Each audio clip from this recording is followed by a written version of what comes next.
Jokowi aja saya sebut, apalagi Dedi. Betul, betul, betul. Saya nggak ada urusan, saya nggak ada urusan, nggak ada urusan saya. Iblis saya makan kok. Dedi lagi. Dengar-dengar mau nyalon gubernur dia. Mau nyalon dia ya, dengar-dengar. Kalau dia sampai jadi gubernur, kemarin Purwakarta jadi kota kemusyrikan. Kalau dia sampai jadi gubernur Jawa Barat, maka Jawa Barat akan dia bikin jadi apa? Jadi daerah yang penuh dengan kemusyrikan, saudara. Makanya yang kayak begitu harus ditumbang, harus ditumbang. Hati-hati aja Jawa Barat jadi kabupaten atau provinsi berhala, hati-hati. Ayo semuanya nih, hati-hati nih Jawa Barat, Jawa Barat, Jawa Barat. Bu, mana ibu-ibu? Bu, angkat tangannya bu. Jawa Barat ini sedang ada ala khatarin azim, sedang ada bahaya besar. Pengalaman di Purwakarta bagaimana saya dan kawan-kawan para kiai, para ulama di Purwakarta, saudara, melawan habis-habisan agar Purwakarta tidak dijadikan sebagai kota berhala. Oke, kita bandingkan dengan yang ini. Kacai jadi, kadarat jadi, silih elingan, pun bapak balik macul, pun biang geus nyerangkeun we. Sigana lamun aya laguna teh membari ngalagu. Gitu. Bah ungu yang dulu kekar, legam terbakar matahari, kini kurus dan terbungkuk.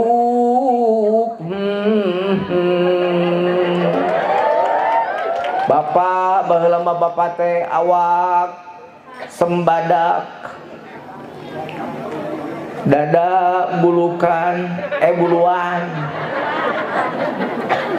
Ayeuna mah bapak teh menirang kebo awak bongkok. Mata kitu ge meureun, aduh abdi sababri pengurus abdi. Gimana? Kerasa banget kan bedanya?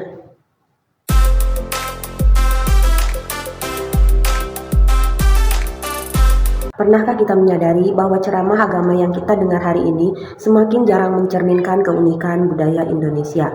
Gaya penyampaian yang dahulu terasa familiar, membumi dan menyatu dengan tradisi lokal, kini perlahan tergeser oleh nuansa asing yang kurang sesuai dengan konteks masyarakat kita. Fenomena ini bukan hanya soal perubahan cara berbicara, namun menyimpan persoalan yang lebih besar, pergeseran identitas budaya dalam praktik keagamaan kita. Dahulu, ceramah-ceramah keagamaan di Indonesia itu sangat kental dengan nuansa lokal. Beliau, Kiai Haji Jujun Junaedi, adalah tokoh penceramah yang paling saya ingat dan saya cintai. Itu karena bapak saya senang sekali mendengarkan ceramah beliau di radio, waktu saya masih kecil dulu. Setiap mendengar ceramah beliau, saya yang masih anak-anak aja sering ketawa-tawa karena saking seru dan lucunya. Dahulu, para ulama dan dai sering kali menyampaikan kajian Islam dengan mengangkat nilai-nilai budaya setempat, menggunakan bahasa yang mudah dipahami masyarakat, serta membangun hubungan erat dengan kearifan lokal. Pendekatan ini menjadikan ajaran Islam terasa dekat dengan kehidupan sehari-hari dan relevan dengan realitas masyarakat Indonesia yang kaya akan tradisi. Namun, seiring dengan perkembangan zaman, nuansa lokal tersebut tampak semakin tergeser oleh pengaruh asing. Ceramah-ceramah kini sering diwarnai dengan gaya komunikasi dan pemikiran yang kurang bahkan tidak mencerminkan keunikan budaya Indonesia. Terutama sejak munculnya dua orang yang asing bagi saya tadi. Sejak itu pula, saya pribadi malas mendengarkan ceramah yang menurut saya malah bisa memicu hal-hal tak bagus dalam kepala saya. Memang mungkin ada banyak cara dan keunikan masing-masing penceramah, tapi menurut saya mereka berdua itu tidak unik sama sekali, malah membahayakan terutama generasi muda. Ngaji itu kan ibarat peralihan, atau saya bilang hormon dopamin, yakni membawa diri dari yang sesat ke jalan yang lurus, dari yang lupa menjadi ingat, dari yang hilaf menjadi sadar, bukan malah yang memicu adrenalin. Istilah-istilah asing atau pengadopsian pendekatan dari luar tanpa kontekstual seringkali membuat sebagian masyarakat merasa teralienasi. Fenomena ini memunculkan pertanyaan mendalam, sejauh mana kita masih menjunjung tinggi nilai-nilai keindonesiaan dalam praktik keberagaman kita. Keberagaman budaya Indonesia yang luar biasa seharusnya menjadi modal besar untuk memperkaya cara kita memahami dan mengamalkan ajaran agama. Integrasi antara nilai-nilai universal Islam dan kearifan lokal tidak hanya memperkuat identitas keislaman kita, tetapi juga melestarikan warisan budaya bangsa. Oleh karena itu, penting bagi para ulama, dai, dan tokoh agama untuk terus mengeksplorasi cara-cara kreatif yang relevan dan kontekstual dalam penyampaian pesan-pesan keagamaan, sehingga nilai-nilai Islam tetap tumbuh subur tanpa kehilangan akar keindonesiaannya.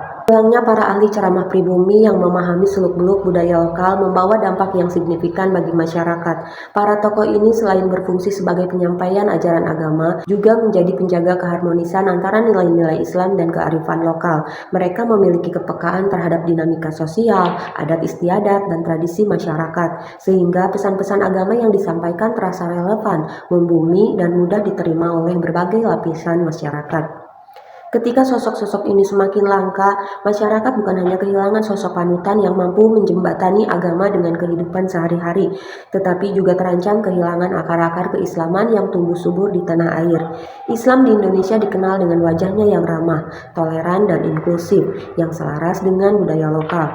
Namun, tanpa kehadiran tokoh-tokoh yang menjaga menghidupkan tradisi ini, ada risiko-risiko nilai-nilai keislaman yang khas di Indonesia akan terkikis. Tiadaan tokoh-tokoh yang memahami konteks sosial budaya juga membuka ruang bagi masuknya pengaruh-pengaruh asing yang lain yang tidak selalu sejalan dengan nilai-nilai keindonesiaan.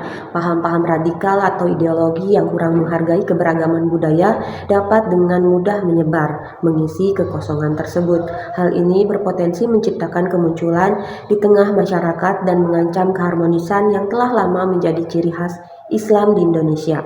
Oleh karena itu, penting bagi generasi muda dan lembaga-lembaga pendidikan Islam untuk terus melahirkan ulama dan dai yang tidak hanya memahami agama secara mendalam, tetapi juga memiliki kepedulian terhadap kekayaan budaya lokal.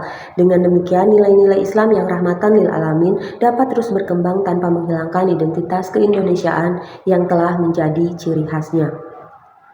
Pergantian ini bukan sekedar pelestarian dari satu pembicara ke pembicara lain, tetapi juga mencerminkan sebuah pergeseran dalam identitas kebudayaan keberagaman di Indonesia. Ceramah-ceramah agama yang dahulu syarat dengan nuansa lokal, seperti penggunaan bahasa daerah, ungkapan tradisional, dan kisah-kisah yang dihapus pada kehidupan masyarakat setempat telah menjadi bagian dari jati diri Islam di tanah air. Kajian-kajian tersebut tidak hanya menyampaikan ajaran agama, tetapi juga menyatu dengan budaya lokal, sehingga menciptakan keselarasan antara nilai-nilai Islam dan kearifan tradisi bangsa. Kini, tren yang muncul menunjukkan semakin dominannya nuansa asing dalam ceramah-ceramah agama. Gaya menyampaikan, berpikir, hingga istilah-istilah yang digunakan kerap kali mengadopsi pendekatan dari luar tanpa menyesuaikan dengan konteks lokal. Hal ini menimbulkan jarak emosional antara masyarakat dengan pesan yang disampaikan, karena tidak lagi terasa akrab atau relevan dengan kehidupan sehari-hari mereka. Lebih dari itu, fenomena ini mencerminkan pergeseran identitas budaya yang dapat mempengaruhi pola keberagaman masyarakat. Jika perubahan ini terus berlanjut tanpa adanya upaya untuk melestarikan tradisi keislaman khas Indonesia, kita bisa beresiko kehilangan salah satu keunikan Islam terbesar di tanah air, yaitu kemampuan untuk berdampingan secara harmonis dengan keberagaman budaya. Padahal keberagaman tersebut merupakan aset yang telah lama menjadi kekuatan dalam menjaga persatuan umat di tengah pluralitas masyarakat. Oleh karena itu, penting untuk merevitalisasi pendekatan keagamaan yang menghargai dan mengintegrasikan nilai-nilai lokal. Lalu, apa saja kehebatan yang dimiliki Rizik dan Bahar sehingga jutaan orang di Indonesia mendukungnya? Maaf, saya tidak menyebutkan embel-embel habaib, karena faktanya masih ada kontroversi mengenai gelar tersebut. Gelar yang seharusnya dimiliki oleh orang-orang yang benar-benar memiliki kepantasan, setidaknya mendekati tindak tanduk Nabi Muhammad SAW. Alasannya adalah sebab mereka hebat dalam memanfaatkan sebesar-besarnya gelar habaib. Masyarakat tahunya adalah bahwa gelar tersebut menunjukkan bahwa yang bersangkutan adalah keturunan Nabi Muhammad. Dan kalau sudah diembel-embeli Nabi Muhammad, maka banyak orang kehilangan daya pikir kritisnya. Habaib menurut para ulama artinya keturunan Rasulullah yang dicintai. Dari situ tersirat ada dua syarat bagi seseorang untuk layak menyandang gelar atau digelari habaib, yakni keturunan Rasulullah dan dicintai. Islam di Indonesia telah lama dikenal dengan wajahnya yang ramah, penuh toleransi, dan menghargai kearifan lokal. Jika kita membiarkan perubahan ini tanpa upaya melestarikan tradisi keislaman khas Indonesia, maka kita berisiko kehilangan kekayaan budaya yang menjadi ciri utama keberagaman kita. Saatnya kita mengambil peran dalam menjaga dan memperkuat identitas ini. Dengan mengharmoniskan nilai-nilai universal Islam dan budaya lokal, kita dapat membangun keberagaman yang tidak hanya relevan secara global, tetapi juga dapat mencerminkan jati diri bangsa.